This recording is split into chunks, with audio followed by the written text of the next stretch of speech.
Bonjour à tous et bienvenue dans cette nouvelle vidéo de blog. Alors aujourd'hui je fais l'interview de François-Xavier qui est agent d'assurance pour vous expliquer exactement ce qu'il est en train de se passer sur le marché des assurances aujourd'hui par rapport au coronavirus et par rapport à vos activités et ce que vous pouvez attendre de vos assurances. Allez, je vous mets l'interview tout de suite. Bonjour François-Xavier, merci d'être disponible un mercredi soir. Je sais que tu as plein de trucs à faire et que tu es super sollicité en ce moment, donc c'est vraiment gentil de ta part de participer à cette interview. Comme tu le sais, on a reçu plein de questions sur le sujet des assurances et il se trouve que c'est ton métier et que tu vas pouvoir nous renseigner. Alors, est-ce que tu peux en quelques mots s'il te plaît te présenter pour tous les internautes qui vont regarder cette vidéo avec nous? Bah écoute, oui, alors déjà, bonsoir Marc-Antoine. Merci de me donner la parole pour m'exprimer sur un sujet qui est un petit peu polémique en ce moment. Donc pour me situer un petit peu, François-Xavier Renard, je suis agent général d'assurance pour la compagnie GAN à Gisors dans l'Eure, entre Paris et Rouen. Ça fait une dizaine d'années que je suis dans l'assurance et j'ai repris mon cabinet il y a 1 an et demi. Ok. Et donc nous, notre cœur d'activité, c'est les professionnels et les entreprises. Et dans ce cadre-là, on assure un certain nombre d'hôtels, de restaurants, également de gîtes et de chambres d'hôtes. Ok, ça marche. En temps normal, et je sais bien qu'on n'est pas en temps normal, mais il faut qu'on puisse se comparer à quelque chose, comment fonctionne la garantie perte d'exploitation d'une assurance? C'est vraiment un sujet important. La garantie perte d'exploitation, c'est une garantie qui ne fonctionne pas seule. En fait, elle fonctionne adossée à un sinistre garanti. Donc à une garantie qui est mobilisée dans le cadre d'un sinistre type incendie, vol, dégâts des eaux, bris, D'accord. événements climatiques. Voilà, c'est une garantie qui vient dans ce cadre-là indemniser en fait la perte de marge brute. Cette garantie perte d'exploitation, elle permet de replacer une entreprise dans la situation économique et financière qui aurait été la sienne s'il n'y avait pas eu de sinistre. D'accord. Donc il faut d'abord qu'en fait on identifie ce sinistre et qu'il soit accepté comme tel. Exactement. Ok. Et donc dans les contrats, la garantie perte d'exploitation couvre en fait les dommages matériels. Et en l'occurrence, la crise du coronavirus, il n'y a pas de dommages matériels à proprement parler. Merci pour tes explications, François-Xavier, sur le fonctionnement normal de la garantie perte d'exploitation dans la vie de tous les jours, hein. Quel va être l'impact du coronavirus sur cette garantie de perte d'exploitation et est-ce que les propriétaires de maisons d'hôtes et d'hôtels peuvent espérer attendre quelque chose à ce niveau-là? Alors ma réponse va être directe, non. On rentre pas du tout dans le cas standard et c'est assuré entre guillemets par personne sur le marché. Il me Par rapport reste... à ça, sur le coronavirus, et pour Ouais, illustrer, parce qu'en fait, je pense que au-delà des mots, les chiffres seront peut-être un peu plus parlants. ouais, J'ai pris le cas je voudrais citer comme exemple le cas d'un client qui est un hôtel-restaurant, somme toute assez classique, une petite dizaine de chambres, une activité qui fonctionne essentiellement avec le restaurant. Il génère habituellement un chiffre d'affaires de l'ordre de 445 000 euros par an. Si on estime que le confinement dure 3 mois et que dans 3 mois, au total, il y aura eu 3 mois pour que les restaurants et les hôtels réouvrent et reprennent ouais, leur activité. Imaginons qu'il a un chiffre d'affaires qui soit vraiment lisse sur l'année, ce qui n'est pas le cas, mais voilà, pour l'exercice, on peut dire que ça peut être ça. Si à 445 000 euros de chiffre d'affaires, j'enlève 3 mois d'activité, en gros, on peut estimer que la perte de chiffre d'affaires durant le confinement est de l'ordre de 112 000 euros. d'accord. Sur ces 112 000 euros, on va appliquer en fait le taux de marge brute. Donc Donc sur 70%. le marché, on estime que 70%, c'est le taux de marge brute pour un hôtel-restaurant. Ok, Donc 70% de 112 000 euros, ça représente 78 000 euros. ok. Donc on va dire que si on devait garantir le coronavirus, la Voilà comment, fermeture administrative des établissements, voilà comment ce serait en calculé. gros, pour ce type d'établissement, on pourrait être amené à verser 78 000 euros d'indemnisation. Sauf qu'en parallèle, la prime d'assurance annuelle de cet établissement, de cet hôtel-restaurant, est de l'ordre de 2 289 euros hors taxe à l'année. Et si je prends dedans juste la part qui concerne la perte d'exploitation, c'est 70 euros dans cette prime.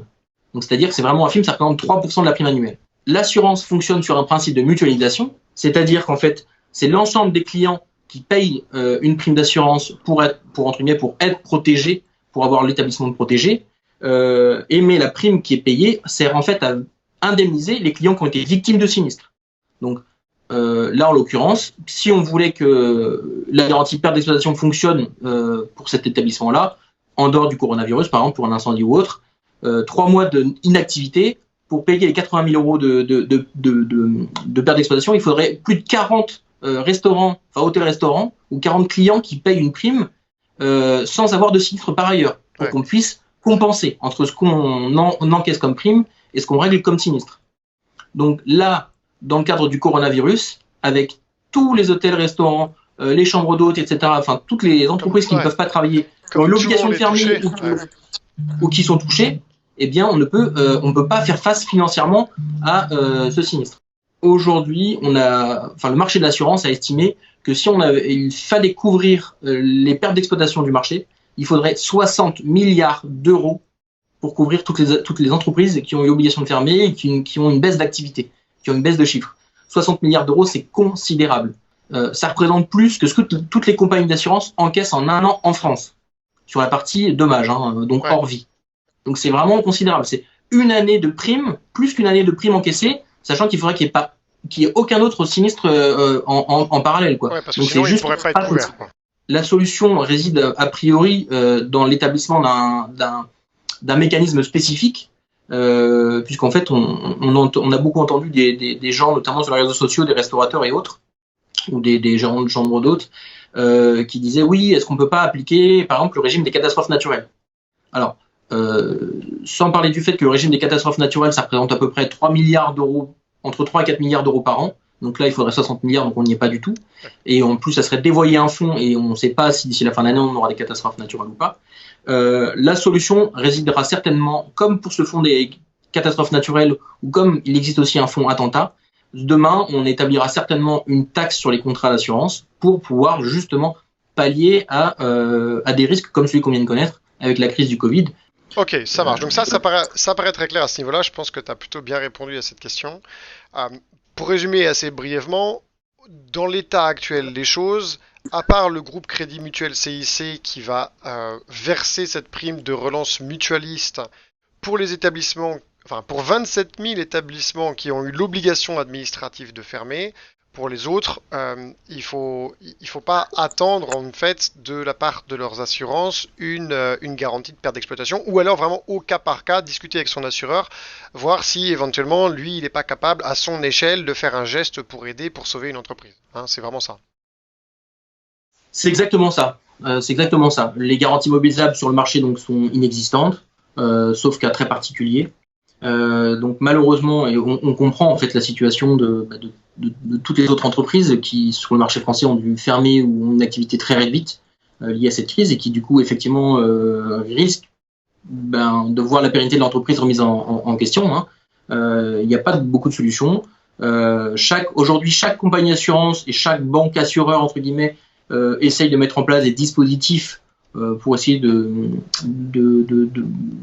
fournir une sorte d'indemnisation à leurs clients, mais une indemnisation qui n'a aucun rapport avec les garanties. Ouais, c'est vraiment entre guillemets plus du geste commercial qu'autre chose. Ouais, c'est pour aider, éviter qu'une petite entreprise fasse faillite. On va l'aider à traverser ça, même si ça correspondrait pas exactement à ce qu'ils ont besoin. Ça va permettre de passer la difficulté et puis qu'ils se relancent derrière. C'est exactement ça. Okay. Cela étant dit, aujourd'hui, il y a beaucoup d'assurance bashing, on met tout sur le dos des assureurs, etc., etc. Je veux bien entendre tout ça. Aujourd'hui, il faut quand même avoir en tête que le secteur de l'assurance représente moins de 1% du PIB français.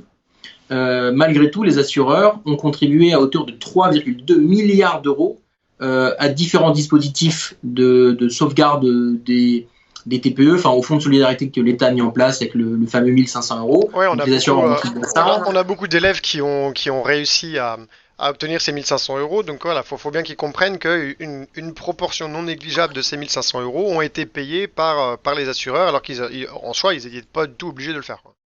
Voilà, c'est une mesure de solidarité. Et les assureurs ont multiplié en fait des mesures extra-contractuelles et de solidarité envers, entre guillemets, l'ensemble de la population. Aujourd'hui, moi, je représente la compagnie Gann Assurance, Gann Assurance, par exemple. Au-delà du financement des fonds, comme tous les assureurs, on a pris des dispositifs spécifiques pour des clients. On offre notamment des mois d'assurance auto gratuite pour des personnels soignants. On essaye d'aider à notre mesure nos clients pros, les TPE, les PME, en offrant plusieurs mois d'assurance gratuite. On essaye en fait de trouver des solutions en fonction du besoin de chacun. Aujourd'hui, il faut quand même rappeler que normalement, sur tout ce qui est le risque qui sont inassurables, c'est-à-dire vraiment les choses dont l'ampleur est tellement importante que ça dépasse tout le monde, Normalement, c'est l'État qui est censé intervenir. Donc, voilà. Aujourd'hui, malheureusement, l'État, on voit que c'est un peu compliqué. C'est le même sujet qu'en fait les dommages en temps de guerre. Hein. Les dommages en temps de guerre, c'est l'État qui indemnise, pas les acteurs, on va dire, privés ou même mutualistes. C'est au-delà de ce qu'une entreprise peut faire. Ok, ça marche. Écoute, une dernière question avant que je te laisse pour que tu puisses profiter de ta soirée et de l'apéro. On a pas mal d'élèves au dodo qui nous ont demandé, ok, quel est le package minimum d'assurance que nous, en tant que maison d'hôte ou en tant que hôtel indépendant, on doit avoir? Alors, la réponse, en fait, ça va être à peu près la même. Hein.